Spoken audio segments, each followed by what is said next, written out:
बेटे लास्ट बारी regarding class 8 जो है हमने केमिकल प्रॉपर्टीज ऑफ मेटल्स वो कंप्लीट किया था वो टॉपिक।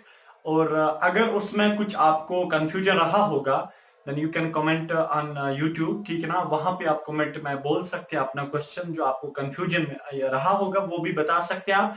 बहरहाल जो आज का जो बेटे हमारा टॉपिक है वो है chemical properties of non metals. मैंने ऑलरेडी वहां पे टॉपिक लिखा है कि जो नॉन मेटल्स होते हैं इनकी केमिकल प्रॉपर्टीज जो है बेटे वो क्या है, ठीक है ना।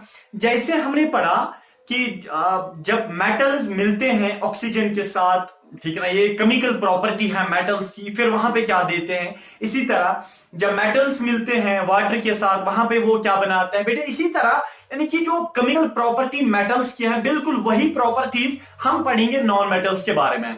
कि नॉन मेटल जो है बेटे जब ये ऑक्सीजन के साथ मिलते हैं फिर क्या बनाते हैं।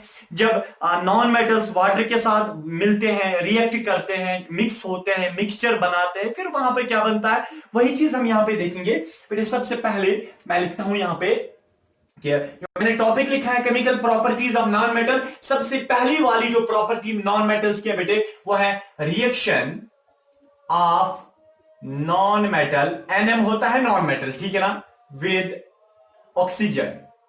देखिए बेटे क्या मतलब, जब मैंने आपको यह पढ़ाया था कि जब मेटल मिलता है ऑक्सीजन के साथ O2 के साथ तो वहां पे क्या बनता है मेटल ऑक्साइड। किनके बारे में, मेटल्स के बारे में। जब मेटल मिलता है बेटे ऑक्सीजन के साथ वहां पे मेटल ऑक्साइड वो बनाते हैं। वो मेटल ऑक्साइड जो है वो यानी कि एसिडिक बेसिक इन नेचर होता है, मींस के वो रेड लिटमस को कन्वर्ट करता है ब्लू लिटमस पेपर में। क्लियर हुआ। चलिए इधर रखिए। अब जब मेटल, ये नॉन मेटल्स, कोई नॉन मेटल, ठीक है ना, नॉन मेटल जब किसके साथ मिलता है ऑक्सीजन के साथ, ऑक्सीजन की फॉर्मूला क्या है O2, ठीक है ना। जब नॉन मेटल ऑक्सीजन के साथ मिलता है बेटे वहां पे क्या बनता है, इधर रखिए, वहां पे नॉन यानी कि ऑक्साइड बनाता है, non metal oxide, non metal oxide बनाते हैं। बस इतना ही बनाते हैं। जब मेटल मिलता है ऑक्सीजन के साथ वहां पे मेटल ऑक्साइड बनेगा। जब नॉन मेटल मिलेगा ऑक्सीजन के साथ वहां पे नॉन मेटल ऑक्साइड बनेगा। और जब मेटल मिलता है ऑक्सीजन के साथ वहां पे मेटल ऑक्साइड बनता है। वो metal oxide basic in nature होता है, यानी कि वो रेड लिटमस को कन्वर्ट करेगा ब्लू लिटमस पेपर में। अब जब नॉन मेटल ऑक्सीजन के साथ मिलता है वहां पे नॉन मेटल ऑक्साइड ये बनाएगा। और नॉन मेटल ऑक्साइड बेटे एसिडिक इन नेचर होता है। क्या होता है, acidic in nature. Acidic in nature का मतलब कि आप इसको हाथ में नहीं ले सकते, ये एसिडिक होगा, ये जलाएगा। मेरा मतलब है अगर आप बेटे ब्लू लिटमस पेपर लाओगे, क्या लाओगे, लेबोरेटरी में ब्लू लिटमस पेपर होता है। अगर आप बेटे ब्लू लिटमस पेपर लाओगे, इसके ऊपर डालोगे मेटल, ये नॉन मेटल ऑक्साइड, क्या डालोगे, नॉन मेटल ऑक्साइड, कुछ ड्रॉप्स अगर आप इसके ऊपर डालोगे बेटे ये कन्वर्ट हो जाएगा रेड कलर में। ये पेपर किस में कन्वर्ट हो जाएगा, ये रेड कलर में चेंज हो जाएगा। तो एसिड का कैरेक्टर ये होता है, जब भी आप किसी एसिड को डालोगे ब्लू लिटमस पेपर के ऊपर वो वहां पे रेड लिटमस में कन्वर्ट हो जाएगा। और बेटे जब आप बेस को डालोगे रेड लिटमस पेपर के ऊपर उसको ब्लू में कन्वर्ट करके देगा। हालांकि जब मेटल्स मिले थे ऑक्सीजन के साथ उन्होंने मेटल ऑक्साइड बनाया था। Metal oxide basic in nature होता है, मींस वो रेड लिटमस को ब्लू में कन्वर्ट करता है। इसी तरह अगर नॉन मेटल ऑक्सीजन के साथ मिलेगा वहां पे नॉन मेटल ऑक्साइड बनाएगा जो एसिडिक इन नेचर होता है, मींस के एसिड को जब भी आप ब्लू लिटमस के ऊपर डालोगे वो उसको रेड लिटमस पेपर में कन्वर्ट करके देगा। क्लियर हुआ। चलिए हम एग्जांपल लेते हैं बेटे। देखिए एग्जांपल जैसे सल्फर सुना है, सल्फर एक एटम होता है, सल्फर एक एलिमेंट है, सल्फर एक नॉन मेटल है। सल्फर प्लस O2, ऑक्सीजन की फॉर्मूला O2 है। सल्फर की फॉर्मूला या सल्फर का जो बेटे यानी कि एलिमेंटल नेम है, या मैं बता सकता हूं सल्फर का जो सिंबल है वो S से हम रिप्रेजेंट करते हैं, ऑक्सीजन को O2 से हम लिखते हैं। देखिए ऑक्सीजन तो O होता है, खाली हम O ही हमें लिखना था, बट कुछ एटम्स दो दो करके रहते हैं जिनको हम डाई एटॉमिक एटम्स बोलते हैं, ठीक है ना, या डाई एटॉमिक एलिमेंट्स, जैसे ऑक्सीजन, ये दो दो करके रहते हैं। बहरहाल जब भी नॉन मेटल, यहां पे सल्फर है, जब ऑक्सीजन के साथ मिलेगा वहां पे क्या बनेगा, non metal oxide. Non metal oxide, किस नॉन मेटल को आपने लिया है, सल्फर को, तो SO2, ठीक है ना, यही है non metal oxide. Non metal oxide का मतलब है, देखिए मेटल ऑक्साइड का मतलब है जब मेटल के साथ ऑक्सीजन होता है साथ, उसको हम मेटल ऑक्साइड बोलते हैं। नॉन मेटल ऑक्साइड का मतलब जब नॉन मेटल के साथ ऑक्सीजन साथ होता है उसको हम नॉन मेटल ऑक्साइड बोलेंगे। ये तो सिंपल सी बात है ना। चलिए अब बेटे ये जो नॉन मेटल ऑक्साइड है ये क्या होता है, एसिडिक इन नेचर, मींस कि जब भी आप इस नॉन मेटल ऑक्साइड को किसके ऊपर डालोगे बेटे, अगर आप इसको डालोगे ब्लू लिटमस पेपर के ऊपर ही उसको रेड लिटमस पेपर में कन्वर्ट करके देगा। क्लियर हुआ। चलिए आगे जाते हैं। देखिए बेटे अब दूसरी जो रिएक्शन है, देखिए बेटे दूसरी जो केमिकल प्रॉपर्टी है नॉन मेटल्स की वो ये है, जब मेटल्स के बारे में हमने पढ़ा था, जब मेटल्स वाटर के साथ मिलते हैं वहां पे क्या बनता है, metal hydroxide plus hydrogen gas, ठीक है ना।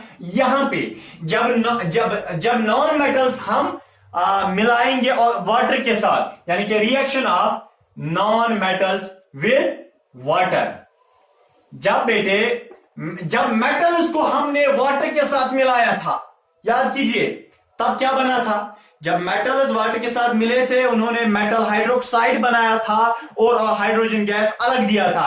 बट जब नॉन मेटल्स वाटर के साथ मिलते हैं, क्या, जब नॉन मेटल्स वाटर के साथ मिलते हैं तो मैं लिख सकता हूं वहां आगे क्या देते हैं, कुछ नहीं। कुछ नहीं का मतलब नो रिएक्शन, रिएक्शन नहीं हो जाएगी। सर क्या मतलब, देखिए बेटे अब मैंने एक बीकर लिया, लेबोरेटरी में बीकर्स होते हैं ना, वो गिलास के बने होते हैं, शीशे के बने होते हैं। बेटे मैंने इसमें कोई नॉन मेटल डाला, चले सल्फर डाला या कोई भी नॉन मेटल, सल्फर है यानी कि ऑक्सीजन है, मैंने कोई भी नॉन मेटल डाला।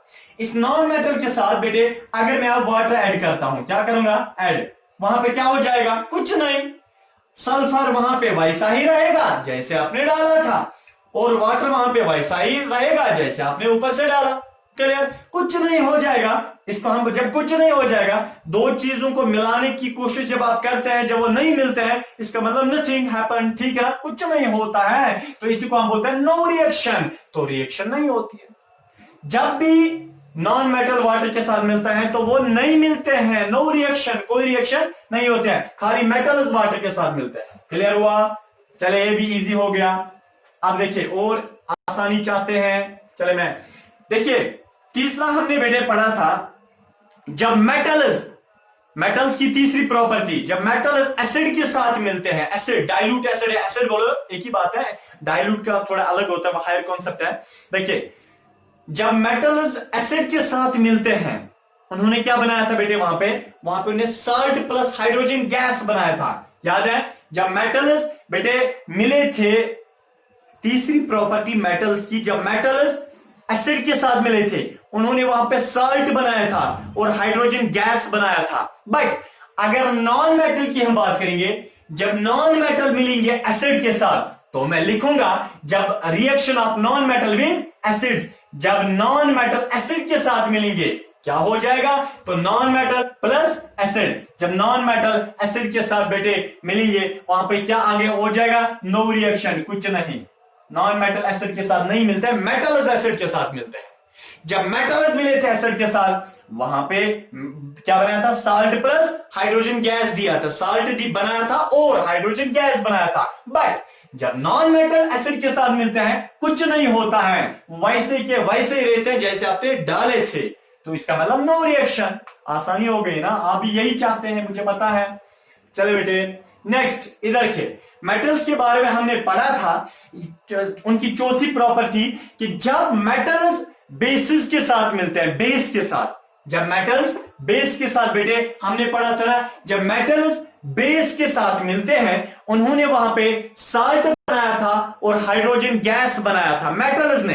बट इसी तरह अगर हम नॉन मेटल्स की प्रॉपर्टी देखेंगे, केमिकल प्रॉपर्टी, अगर हम नॉन मेटल्स को बेस के साथ मिलाएंगे वहां पे क्या बनेगा बेटे, इधर के reaction of non metal with basis, ठीक है ना। जब नॉन मेटल्स को हम बेस के साथ मिलाएंगे, देखिए बेटे, non metal plus base, non metal plus base, ठीक है ना। देखिए बेटे, जब भी नॉन मेटल बेस के साथ मिलेगा वहां पे क्या बनेगा बेटे, याद रखिए, उससे पहले, बनने से पहले मैं आपको यह बताऊंगा कि सारे के सारे मेजॉरिटी 99% नॉन मेटल्स बेसिस के साथ नहीं मिलते हैं, ठीक है ना बेटे। तो इसका मतलब generally non metals do not react with basis, ठीक है ना, नो रिएक्शन, यानी कि नॉन मेटल्स जनरली बेसिस के साथ नहीं मिलते हैं। हाँ, जब मेटल्स बेसिस के साथ मिलते थे वहां पे salt plus hydrogen gas, but जब नॉन मेटल्स बेसिस के साथ मिलेंगे वहां पे जनरली वो नहीं मिलते हैं। क्लियर हुआ बेटे? चलिए इधर देखिए, नेक्स्ट हमने ये देखा था कि जब मेटल्स की एक और प्रॉपर्टी है, जब मेटल्स साल्ट के साथ मिलते हैं, जब मेटल्स साल्ट के साथ मिलते हैं वहां पे डिस्प्लेसमेंट रिएक्शन होती है। जब मेटल्स की फिफ्थ केमिकल प्रॉपर्टी वो यह है, जब मेटल्स साल्ट के साथ मिलते थे तो वो क्या करते थे, डिस्प्लेसमेंट रिएक्शन, मींस के मेटल्स जब साल्ट के साथ मिलते थे बेटे तो क्या करते थे, मेटल्स, साल्ट में भी मेटल एक होता है ना, साल्ट में भी क्या होता है, मेटल होता है, साल्ट के अंदर मिक्स होता है मेटल। जब मेटल साल्ट के साथ मिलते थे वहां पे मेटल साल्ट के अंदर घुस जाते थे और साल्ट में जो अपना मेटल होता था उसको बाहर निकालते, मींस के डिस्प्लेसमेंट रिएक्शन होती थी। जब मेटल साल्ट के साथ मिलता था डिस्प्लेसमेंट रिएक्शन होती थी कि highly reactive metal low reactive metal को बाहर निकालता था, ठीक है ना। तो इसी तरह जब नॉन मेटल साल्ट के साथ मिलेंगे बेटे वहां पे क्या हो जाएगा, वहां पे भी डिस्प्लेसमेंट रिएक्शन हो जाएगी। क्या हो जाएगी, डिस्प्लेसमेंट रिएक्शन हो जाएगी। डिस्प्लेसमेंट रिएक्शन का मतलब highly reactive non metal low reactive non metal को बाहर निकालेगा। समझे, साल्ट जो होता है ना, साल्ट बेटे, इसमें साल्ट किस चीज का बना होता है, मेटल और नॉन मेटल का। साल्ट जो है ना वो दो पार्ट्स का बना होता है, मेटल और नॉन मेटल्स का।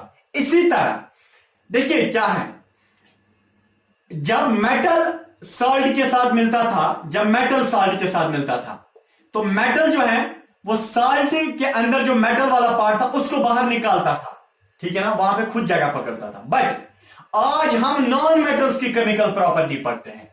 जब बेटे नॉन मेटल, यह नॉन मेटल जब मेटल के साथ, जब नॉन मेटल साल्ट के साथ मिलता है वहां पे क्या हो जाएगा, नॉन मेटल जो है वो साल्ट में उस वाले पार्ट के साथ मिलेगा जो नॉन मेटल है। मेरा मतलब है साल्ट कितने चीजों का बना है, दो चीजों का, मेटल और नॉन मेटल का, इकट्ठे हम इसको साल्ट बोलेंगे।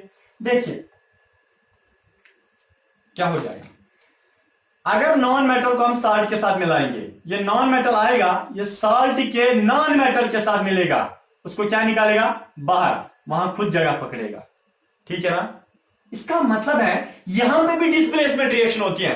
हां, जब भी नॉन मेटल साल्ट के साथ मिलेगा वहां पे भी डिस्प्लेसमेंट रिएक्शन का मतलब highly reactive non metal low reactive non metal को बाहर निकालेगा। Highly reactive non metal low reactive non metal को बाहर निकालता है। हां, जब मेटल मिलता था साल्ट के साथ तब क्या होता था, तब highly reactive metal low reactive metal को बाहर निकाल के डिस्प्लेसमेंट रिएक्शन करता था। आज जब नॉन मेटल साल्ट के साथ मिलता है तब highly reactive non metal low reactive non metal को बाहर निकाल के डिस्प्लेसमेंट रिएक्शन करता है। बेटे इसी के साथ हमारी ये जो केमिकल प्रॉपर्टीज नॉन मेटल की थी बहुत सिंपल था, ये कंप्लीट होता है। बहरहाल इंशाल्लाह इस चैप्टर में आप लास्ट वाले दो टॉपिक्स बचते हैं जो थोड़े लॉन्ग टॉपिक्स हैं। एक है differentiate between metals and non metals, और लास्ट वाला है uses of metals and non metals, और कुछ इंपॉर्टेंट जो टर्म्स हैं इंशाल्लाह वो भी हम